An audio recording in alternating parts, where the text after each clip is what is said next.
Hello, hello, hello, my friends. Thank you for joining us for this presentation of WriteHiveCon 2025. I'm Nicholas W. Fuller. I'm an author and a booktuber, and I have the pleasure of introducing Marie Parks to talk to us about running writing retreats. Marie Parks is an award-winning LGBTQIA+ fantasy author and founder of Sandia Starforgers writing retreats for speculative fiction writers. She's also the organizer for one of the coolest retreats I'm aware of, the Writing Excuses Retreat at Sea. It's a cruise with a writing retreat on board the cruise, and it's hosted by the Writing Excuses podcast. It's the coolest thing ever. We got to check it out.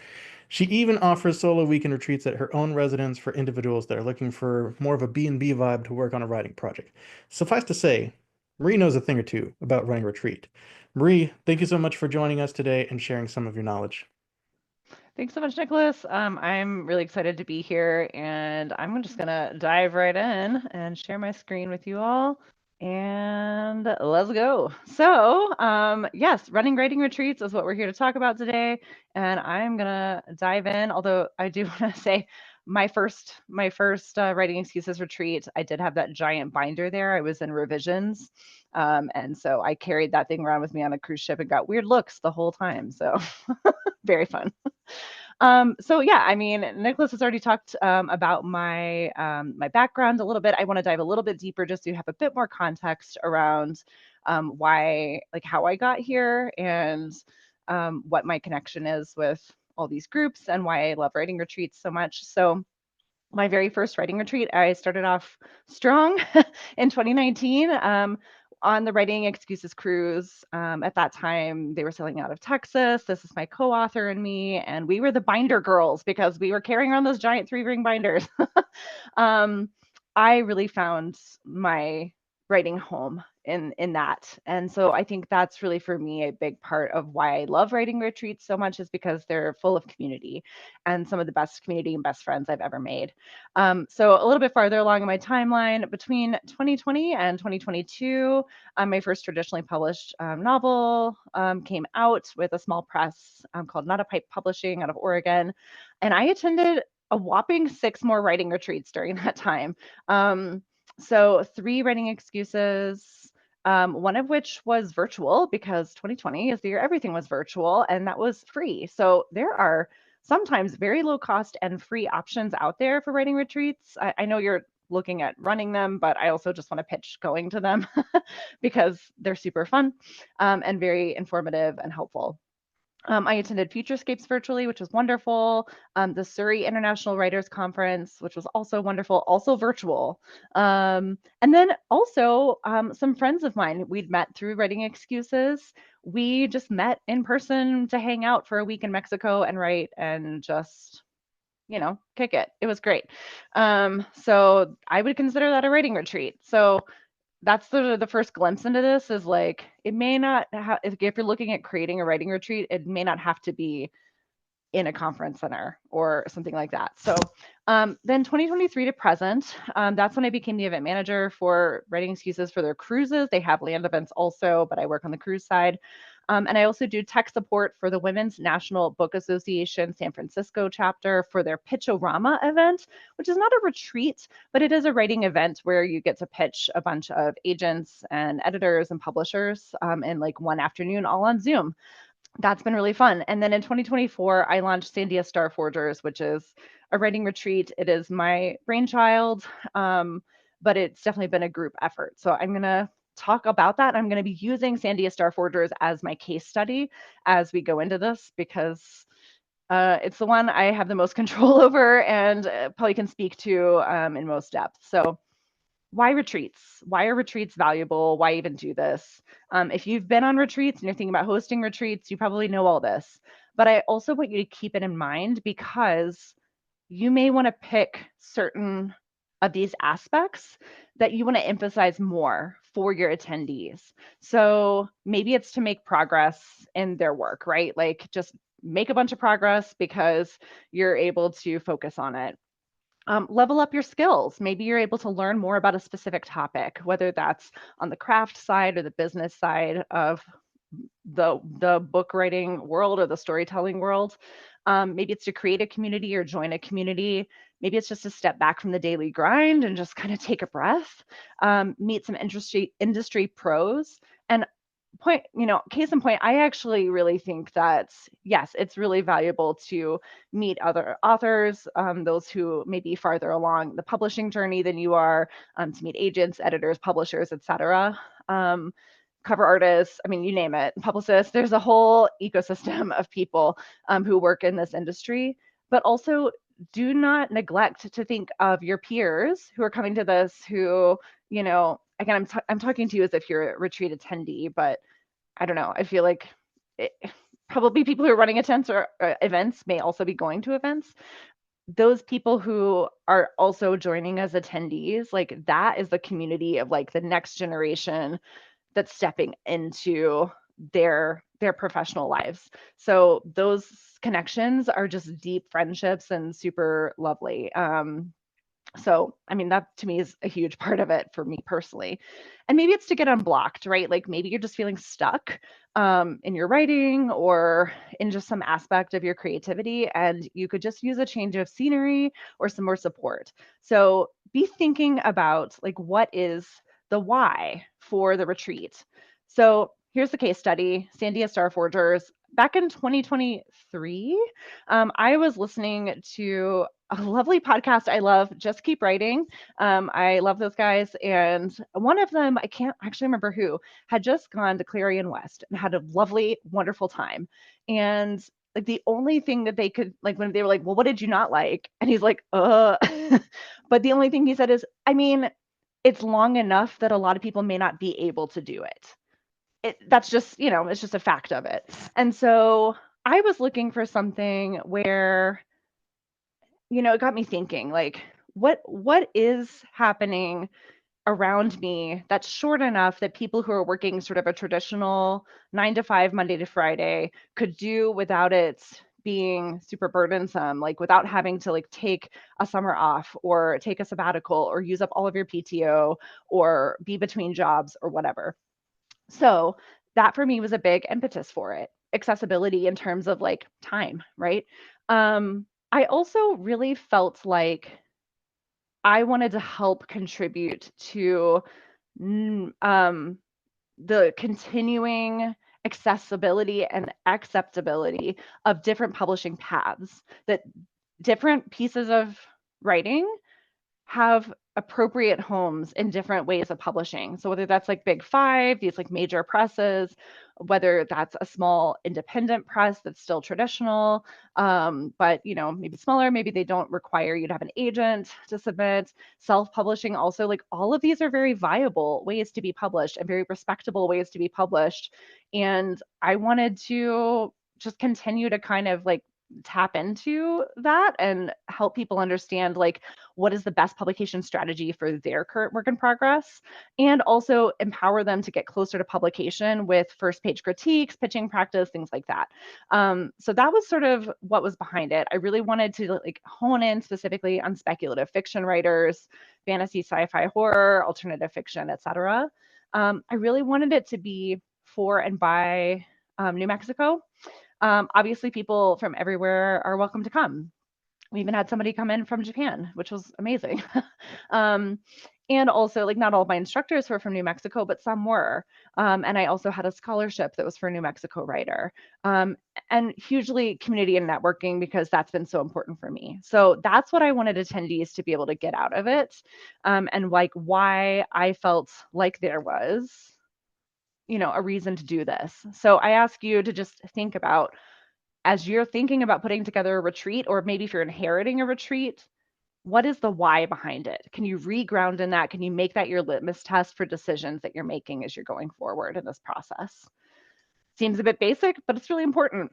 So I suggest starting with a need, because what you want to create really does matter, because your enthusiasm is going to go a super long way in helping that event be successful. And at the same time, it's going to be easier to pull this off and to actually get people to sign up and show up if your retreat is filling a genuine need for the writing community. So listen to them. What are you hearing from people? So, for instance, some unmet needs might be, for instance, affordability, the level, right? Like, oh, you're seeing a lot of events for people who are like published authors, but you're not seeing stuff for beginning authors. Location, maybe like you live in a specific state where there's just not a lot of stuff out there, but there are writers. There's just not stuff that's close to them. They're going to have to get on a plane. Length of time, I already kind of talked about this. Like, are you looking for a specific length of time? Maybe you want something that's longer, right? Topic, like maybe, like I said, for instance, I really wanted something that was on the topic of publication and like the different ways to get published and how to get them closer to being published. That was my focus. This last year, when I did Sandia Starforgers again, it was all about world building. So maybe there's a specific topic where you see there's a need for it. Genre or just type of writing, like maybe you're super into memoirs and like there's just not a memoir focused retreat around you. Inclusions, features, programming, like what do they get to do? What's on the schedule? Maybe you have a great idea for something that's just not happening somewhere else. So you can make that happen. At one point, you will see a photo of me holding a giant owl.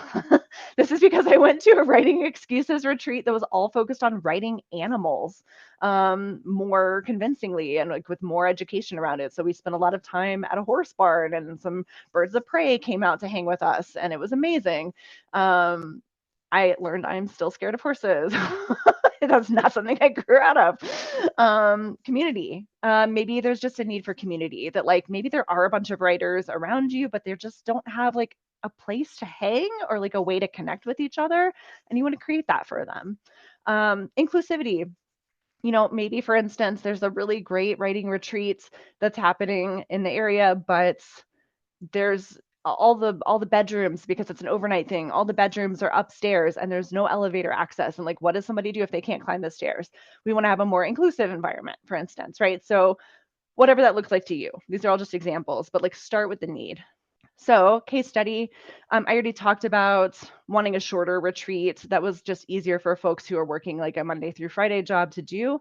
So, this retreat starts on Friday evening and it ends on Monday evening. So, if you're living locally, you really only need to take one day off of work. If you're flying in, maybe a few more than that.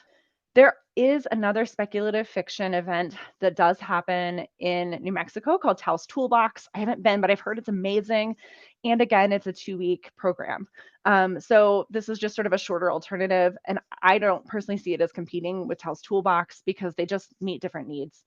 I wanted something that was specifically speculative because that's my jam. And I knew I had the connections and stuff to bring in some instructors in that area. And it's just my passion. So that was something that was a need for me. And that I saw. I think the other thing about the need is I've seen writing communities where there's all sorts of writers there. And I often hear from people like, oh man, this person brought poetry and like, I think it's amazing, but I don't know anything about poetry or whatever, right? And so like if everybody was kind of in the same zone and like kind of reading and writing similar-ish stuff, at least by genre, maybe our critique could be a little bit more on point. A scholarship. This is a state with a lot of creativity and also a lot of poverty. And so I wanted to create an opportunity for somebody to come and attend for free. Again, I hadn't seen a whole lot of like discussion of the publishing options and treating them all even-handedly. And then this is one of those features, benefits, inclusions type things, critique, re-critique. I was talking with friends and they were like, it's great. Like you go to one of these events and you get critiqued and then you fix it, question mark, you don't know. Like that's the last conversation you ever had with them was like, here's a bunch of problems. And so wouldn't it be cool if you could like have a day or something to fix a few things and then go back to that same group of people with the same instructor and have like maybe a shorter version where you could be like, did I accomplish the thing? Did I fix it? Did I level up my skills? So that actually is a feature of what happens at Sandia Starforgers. And then supporting the local community. Again, we do have a lot of writers here, but they're sort of scattered into different community groups. And I wanted a way to bring people together in an event. So those were the needs that I was seeing. So I ask you, what are the unmet needs that you are observing in the writing community that you hang out with? The next thing is to assess what you already have in your pocket. What are the resources, the connections you already have that can make this easier or that can kind of inform some of the decisions you want to make about a writing retreat. So For writing excuses, I was able to step in after they'd been doing it for something like 7 years or more. I'm not sure. They already had traditions, standard operating procedures, alumni, like people who were like, oh, this is the way you do that. Obviously, those were huge resources for me. I didn't have to ask a ton of questions after I kind of got my hands into it because they prepared me really well for it. So that's a resource. Use it if you have it. If you have access to an appropriate venue, use it. So that could be Zoom. That could be, maybe you want to do something that's like afternoons and your mother-in-law has like a beautiful garden. You could host it there, right? Like just be thinking about like where do you already have access to potentially useful connections you might have. So like maybe you just like happen to be friends of a friend of an agent, or maybe you have a friend who's like really great at cooking for like huge numbers of people. These are all useful connections for a retreat. If you already have event planning skills and experience, obviously that's a huge resource. Or if you know somebody who might be able to step in and help with that, even if it's just like a, hey, could we get on a 1 hour phone call and I'm going to ask you some questions and they might be willing to like consult with you, that can be super helpful. Relationships with the writing community. This is where you're gonna get the word out. And it's also how people are going to like trust you that you're putting together something that they want to be a part of and give up, their weekend or 2 weeks or whatever for. If you have business operation experience, that's also super helpful. Like if you know how to handle a budget, payment processing, platforms, project management, all of that's going to be useful.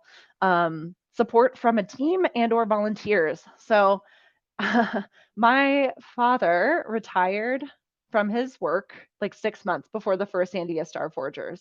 And he was like, hey, do you want me to come over from Texas to New Mexico to help with this? And I was like, you know what? Yes, I do.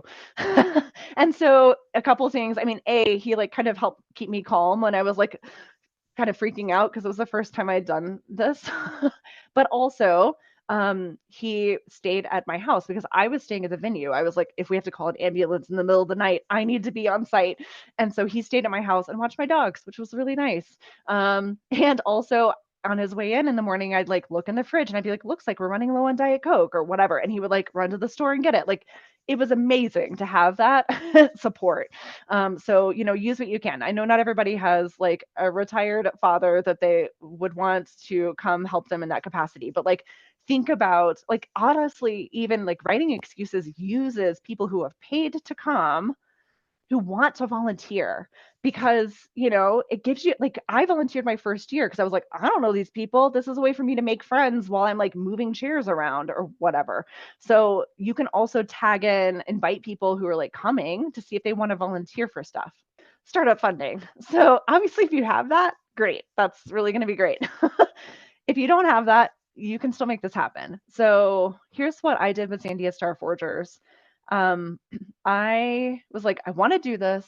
I don't have a lot of resources.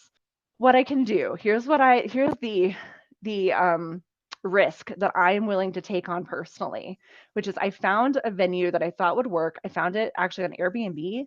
And they have one of those, sometimes you can do that thing where it's like you pay part of it up front and then you pay the rest of it like right before the event.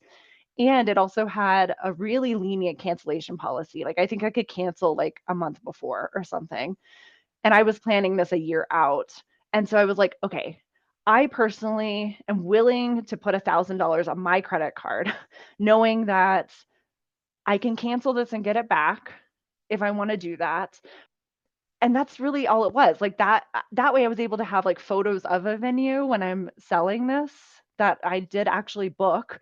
And then as ticket sales started coming in, then I was like, oh, okay, this is going to be okay. Like that can cover the venue and the food and the other stuff. I'm going to get into budgets in maybe more detail than you ever imagined later.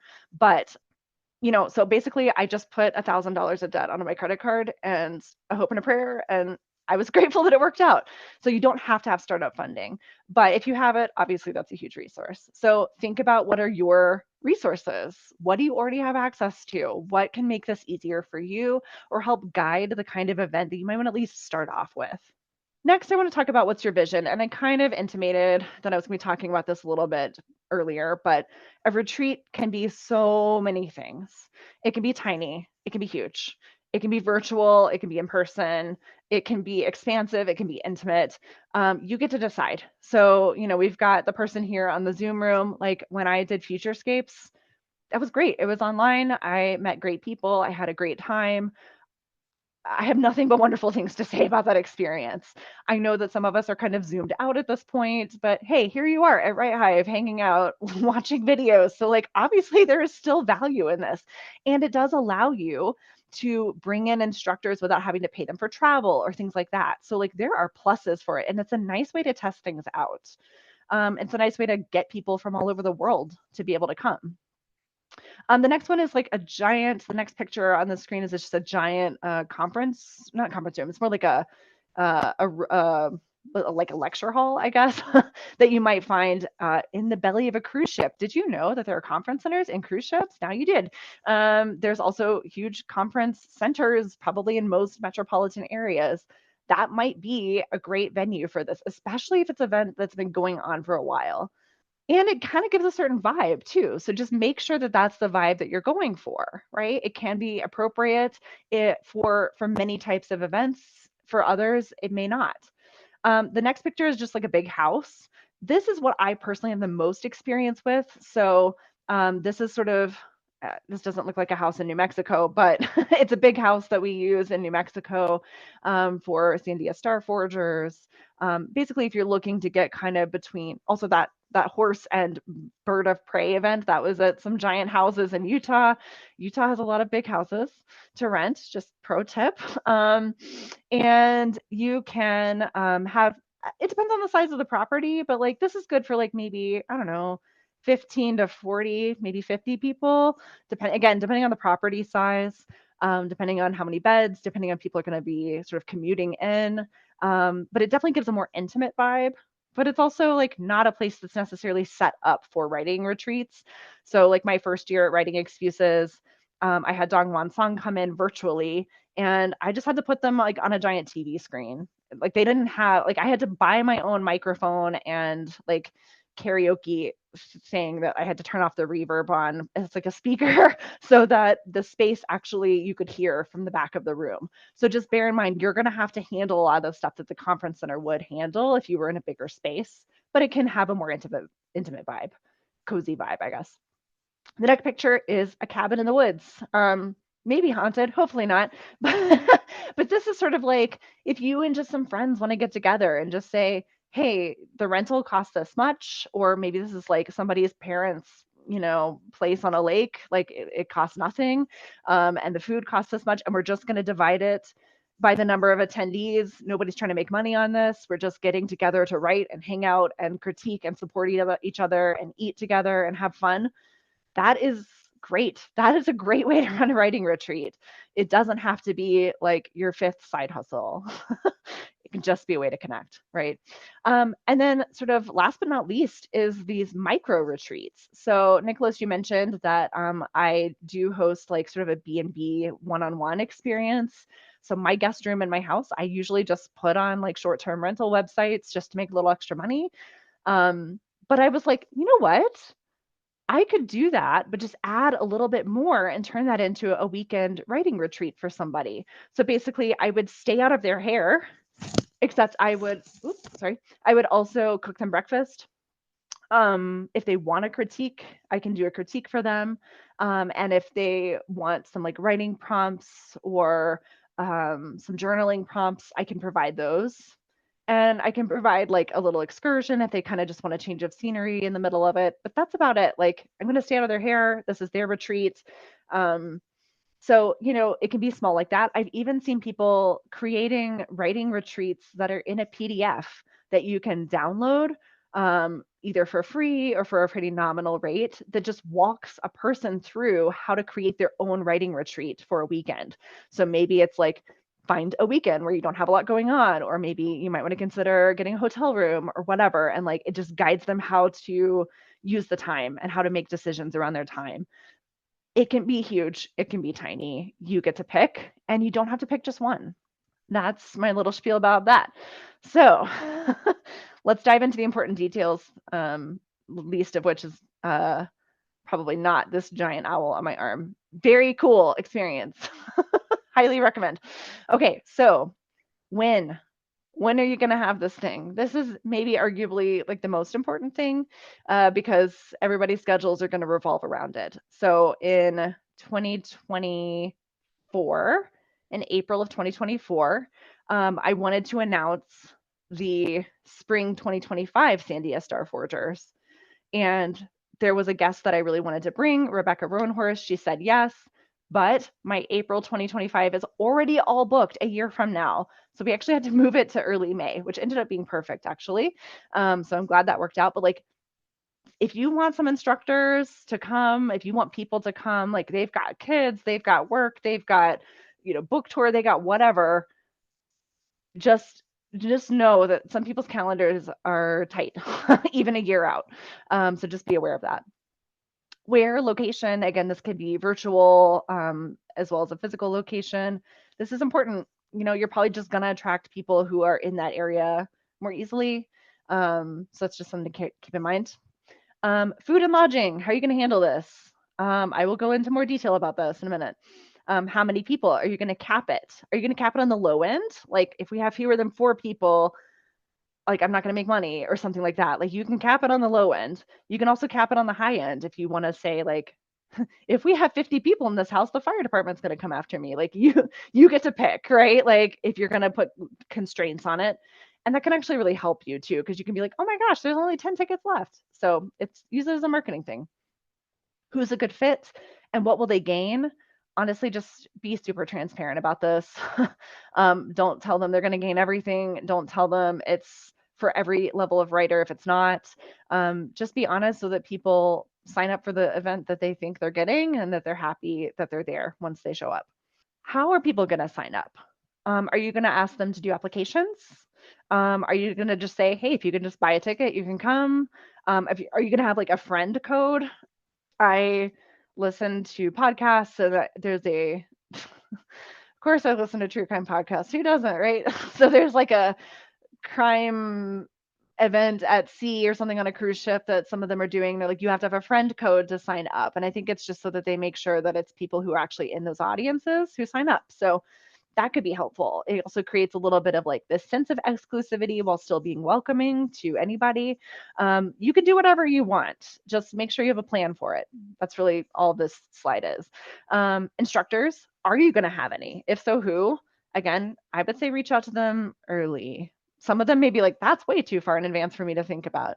Some of them are going to be like, I already know my plans for the next 17 years. So you just never know what you're getting. Activities, what's actually going to happen? And I think really importantly, how are you going to balance all of the active stuff like classes and critique or whatever you're doing that's like demanding things out of their noggin with the rest and the writing and also the networking and the connecting and the playing. So how are you going to balance those things so that people don't leave this feeling so exhausted? Environments, safety, joy, health. How are you going to create all of these things? So for safety, one of the things that writing excuses does, which I think really works well for a group of this size, which by the way is like usually between like 40 and 100 people or so, sometimes a little bigger, is they have safety officers. So these are staff members who are there to just be talked at. So if like you're experiencing harassment or if you're struggling with your mental health, things like that, like they're just a person who can like listen. And if action does need to be taken, like in the instance of harassment, they can take that. But it's really nice to have that resource. I have used the safety officers before and have also seen, just how seriously they take that work. And that's a great way to help with that. You can also do like affinity groups so that folks feel like they have a sense of community within community for people who have like maybe a more shared lived experience. That's a way to create safety and joy. Health. So one of the things we do at Sandia Starforgers is there's some bathrooms that like everybody can use. And as soon as I get access to the venue, both years, I've gone in and I've immediately removed the cloth hand towels and I put in paper towels. And I know it's wasteful. I know it uses a lot of paper, but it also prevents people from using the same hand towel for 4 days, or even if we changed it out every day. And you know what? Knock on wood, no one's gotten sick at the events. I cannot say the same for, every time I've gotten together with people in any sense where we've used all the same hand towels. So, like, what can you do to create health, to just help provide a healthy environment for folks? Marketing, how are you going to get the word out? I have a background in marketing, so this one is not so scary for me, but I recognize that it is scary for other folks. So don't be shy about tapping into your resources and asking for help on this, because it can be a big job for sure, especially if it's a brand new retreat out of nowhere. And then finally, price. This is the dollar stuff. So, how much is your event going to cost people to come? And relatedly, what is your event budget? I put this at the end because I think it's maybe the most important, actually, because unless you just are throwing an event to throw an event, um, the money's got to come out of somewhere. And so when you make these, like, you can have a free event, you can do it. Maybe you can get a grant. Like, there's ways you can have a free event. You absolutely can. But I really think, like, it still makes, like, even if you have a grant, trust me, I was a grant writer for years. Like, you have to have a budget of how you're going to spend that grant. So it's really, really important. And I'm going to spend, again, maybe too much time on it coming up, but I think it's important, and I think it needs to be demystified. So let's go there. Start with the budget. This truly does create guidelines for every decision that you're going to make. Factors to weigh: what are people going to pay? And what is the cost of putting it together? So you can kind of start on either side of this equation. You could say, okay, I'm looking at some other events that are maybe like a similar length of time, or have like some similar programming, even though, maybe that one is for poetry writer or poets, and this one is for sci-fi authors. But, like, okay, maybe the things are similar enough that I think I could charge $6,000 per ticket, or I think I could charge $50 per ticket, or like whatever it is. You can start there. You could also start with, okay, I have this event in my mind, and to make it happen, it's going to cost this much money. And so, therefore, if I want to break even at X number of ticket sales, I need to charge this much for ticket sales. So you can kind of do it either way. What are the things that cost money?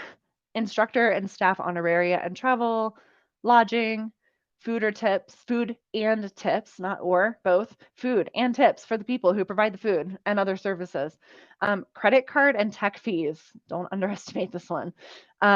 Supplies and printing, meals and entertainment. I'm going to come back to all these in more detail in a second, I promise. Scholarship, and or a donation that your event may be making.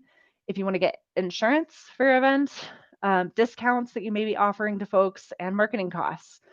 So these are the numbers for Sandia Starforgers 2025. I'm going to tell you, I just didn't have enough space on this to also put dollar signs, but I'm going to verbally tell you all of the dollar signs for this so that you know what this type of event costs and makes. And bear in mind on this too, like, one of the things on my why was not to make a bajillion dollars for myself. You can make this a career if you want to do that. For me, it's like a thing I do on the side, and I don't want to lose money, but I do it because I love it. And so for me, I was comfortable with really tight margins. You may not be. Okay, let's go into what will people pay first. So I had actually 5 different price points for tickets. So if you wanted to, like, commute in and you could handle your own lodging, it was $1,500. Again, this is a 4-day event in Albuquerque, New Mexico, in like a house situation. $1,500 for that.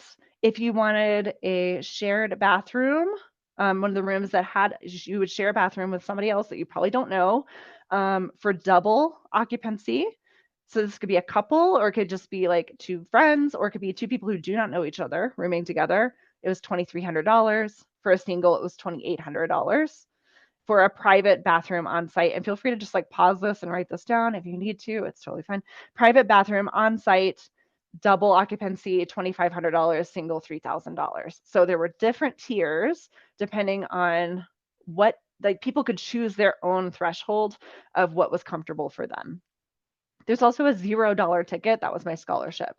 So I sold 17 tickets, including one of those was a scholarship. So 16 paid and one scholarship. So as I said, very intimate. There were 17 quote unquote students, attendees. And then I had a lot of staff and instructors, 4 instructors plus myself as sort of like a hybrid instructor staff. Like the only instruction I did was I taught one class, I co-taught one class, and I moderated a panel. The previous year I'd also done critiques. It was too much. Take care of yourself. I will come back to that too. But so I had 4 like full-time quote unquote instructors, and then I also had my father who was hanging out to support, and then I had 2 folks who were staying on site who were cooking lunches and dinners. Instructor and staff honoraria plus their travel cost me $14,300. The food and tips cost me $8,700. Lodging, all of the house stuff, $8,300. Credit card and tech fees were a shocking $1,100. It's wild. Supplies and printing, $1,000. This was a little less this year because I already had the like karaoke mic thing going on and the little like flip chart whiteboard thing if people wanted to write notes during classes. But it was pretty similar the previous year. Meals and entertainment. So this was like people who came in early, like instructors who came in early. I took them out to meals, things like that. So that was $900 to feed those folks who came in early. Insurance was $500. Discounts, $800. So anybody who was an alumnus got $100 off. I had 8 alumni, $800 of that. I guess you could call it an expense. Scholarship and or donation. So the scholarship didn't cost me anything, but like writing excuses, it does because they also get a travel stipend. So it depends. But for me, it was just a donation. We made a donation of $200. And marketing, actually 0, because I had ways that I could have spent money. Like I thought about maybe running an ad with Locust Magazine. I thought about maybe running a radio placement with the local NPR station. I kind of just time kind of got away from me. So everything I did was just like virtual. So it kind of worked out. But in any case, you could spend a lot on that. So this is, as you can see, I spend a lot on the honoraria and the travel. And I think a lot of that is because writers, we don't make the most money of any profession. And so I believe in paying writers for their expertise and, paying them well for that. But the other thing is if I, a nobody who was just starting a brand new retreat, wanted to be able to attract the authors that I've been able to attract, like Rebecca Roanhorse and Mary Robinette Kowal and Diana Info with Erewhon Books, etc. Like I needed to make sure that I was offering fair wages for them to take, 4 days out of their lives and to come into Albuquerque. So that was important to me. You may be able to get away with not paying as much for those things. I might be able to get away with not paying as much for that, but no, I've just kind of started it, so I'm rolling with it. So bottom line is the revenue for this event was $37,000. The expenses were $35,500. Therefore, the profit was $1,500. Like I said, very tight margin. It doesn't have to be this way. You can do whatever you want. I just wanted to be really transparent about what it costs to put together this event and how much it brings in the door. So my pro tip for you is to take a tiered approach. So something along the lines of, I'm going to scoot back a slide here. Maybe you start with 1 instructor. And once you get like 4 people who sign up, okay, now I have the money to add another instructor or whatever. Bear in mind that every time another person shows up, whether they're an instructor, a staff member, or a paying student, food is going to go up, right? There's certain like supplies like some of those are going to go up a little bit every time. So just bear that in mind. Approach is you can actually use it as part of your marketing. If it's happening, Mary Robinette Kowal is going to be there. It's going to be amazing. She's blah, blah, blah, amazing things. Hugo, Nebula, Lucas award-winning author. And then you sell a few tickets and you're like, guess what? Rebecca Roanhorse is joining us. That's right. We're going to have a writer who's worked with Star Wars and Marvel and all the, like, also has won all the awards come in, right? And then like maybe then you get a few more tickets. You're like, guess what? Diana's coming. And like you can use it as marketing. And it allows you to be comfortable with your margins. And that way you don't feel like you're always like, we have to sell out to make sure we don't lose money. So that's my tip on that. Okay, more pro tips for you. I'm getting close to the end here. Back from that list of important details, food and lodging, please do not forget allergies. Please do not forget dietary restrictions. However you're handling food, just make sure that the people who are providing that are comfortable and able to support that.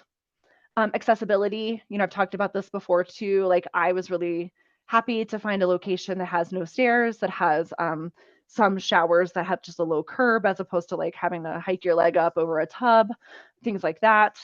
Also, we'd handle accessibility in terms of, if somebody wants it, I can have closed captioning going for people, even with a live class. Also, the audio equipment. I keep talking about this karaoke machine basically that we have, but like that is also an accessibility feature because it allows people in the back of the room to be able to hear. Transportation. You may or may not provide that. It is up to you, but just make sure you're clear about it and you have a plan for it. So at Sandia, I tell people it is your responsibility to get to this place. So if they all get Ubers, they're fine. It's okay. You may decide to like get a big bus, like Writing Excuses does this. Like you got to get yourself from the airport to the hotel, but they pick a hotel that has an airport shuttle. And then there's a big bus that takes everybody from the hotel to the cruise terminal the next day. So you get to decide. Just make sure you have a plan. Again, be really explicit about who's a good fit for this, what they're going to get out of it. I've talked a little bit about safety and health tips previously. Marketing. Okay. I have a personal philosophy around marketing our books, and I promise this is related to writing retreats. I hear from people all the time, well, I want to have a big five publisher so that I don't have to worry about marketing. And to them, I say, my darling, my friend, I'm so sorry. You're still going to have to think about marketing. You're going to have to put yourself out there. Even if there's a machine behind you, nothing is the same as you doing your own marketing. And also, you can't always rely on it. You can't always rely on the machine. So it is the same with your retreat. Maybe you have the world's most amazing lineup of huge name instructors. Like you might get a post or two out of them if you like tell them exactly what to say and give them some images and tell them when to say it and maybe nudge them like 5 times. Some people are going to be great. Some people will do it, I promise. But people have a lot going on in their lives and they have a lot of things to publicize. You might be trying to publicize this the same time they're focused on their new release coming out, and that just has to take priority. So just know that like what you can rely on is yourself to make the marketing happen. Like if you get more out of your instructors and stuff, great. That's cherry on top. It's wonderful. Definitely ask them, but don't sweat it if it doesn't happen. And then be thinking about your policies. So what is your stance on various stuff like harassment, COVID testing, AI? Are you going to put that stuff into like terms and conditions? Are people going to have to acknowledge policies as they sign up for stuff? It's not like the most fun thing ever, but it's important because it sets shared expectations for the event. A few more pro tips for you, and then I'm wrapping up. So before the event, I highly recommend giving yourself a comprehensive communication schedule. You may shift this as you go, but just to make sure that you have like frequent enough touch points with people, because I have paid money, good money, to go to events before and like literally not heard anything till a month before. And I'm like, did they just eat my money? And then, suddenly emails start coming out letting me know what to expect. And I'm like, oh, thank goodness. Okay, it is real. I didn't dream it. So just make sure that you're like giving people a sense of ease and calm and security by sending them information ahead of time.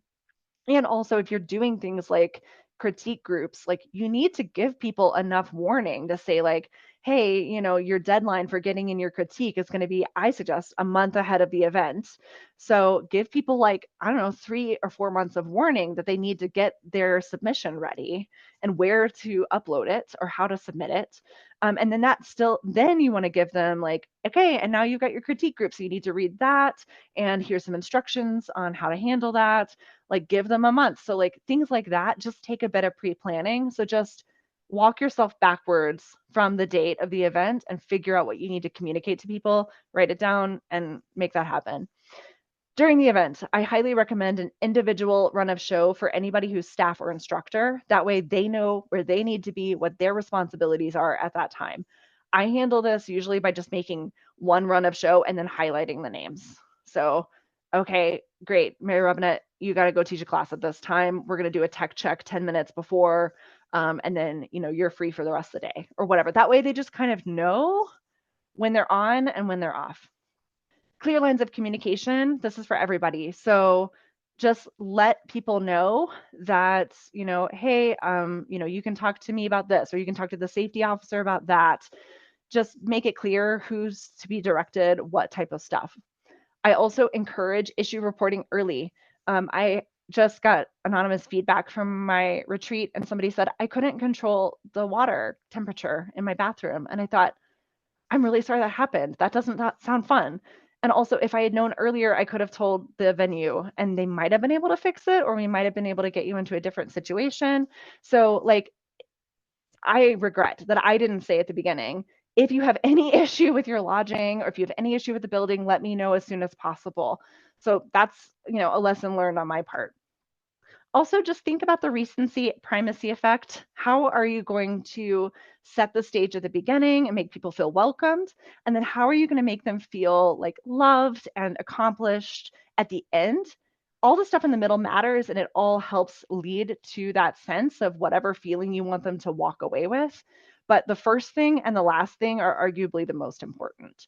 So keep that in mind as you're setting up the schedule. And then finally, self care, sleep, eat, be mindful of how many tasks you are giving yourself. It can be grueling, truly. And then know, like, you may have to just walk back into your like normal job right after this and be very tired. So just keep that in mind. After the event, I really recommend as soon as possible sending out post-event surveys to folks, as well as send any reimbursements you need to send to people who've like, your instructor who traveled in from New York or whatever, they have like a flight to get reimbursed. Just make sure you reimburse that ASAP. It'll help you know your numbers quickly, and you just ask them for it as soon as possible as well. It'll help you know your numbers, your real numbers for the event, and it also just like maintains a really great relationship with that instructor, so that they may want to come back in the future, or just that it's a positive relationship. We want to have positive relationships. Final note for you is, I promise something will go wrong. It happens every time. So set that expectation for yourself without necessarily like putting it out there and making it happen. But just create contingency plans, handle issues with grace, and remember your why. Like, why are you doing this? It's not to panic. It's to create community, or it's to help people get unstuck or whatever. And like, probably the issue is not materially going to get in the way of that. It's probably going to be something like a little annoying and maybe even invisible to your attendees. It's bothering you. That's fine. But just know that, like, so long as you can stay focused on your why and just handle things, just knowing that like something probably will get weird, it's going to be fine. It's going to be fine. You've survived worse. It'll be great. So that's what I have for you. Thank you so much. You can check out Starforgers if you want to just sneak as a peek at what we're doing at starforgers.com. You can also see my author page at marieparks.com. And I welcome you to hang out with me on Instagram and Blue Sky at the Marie Parks.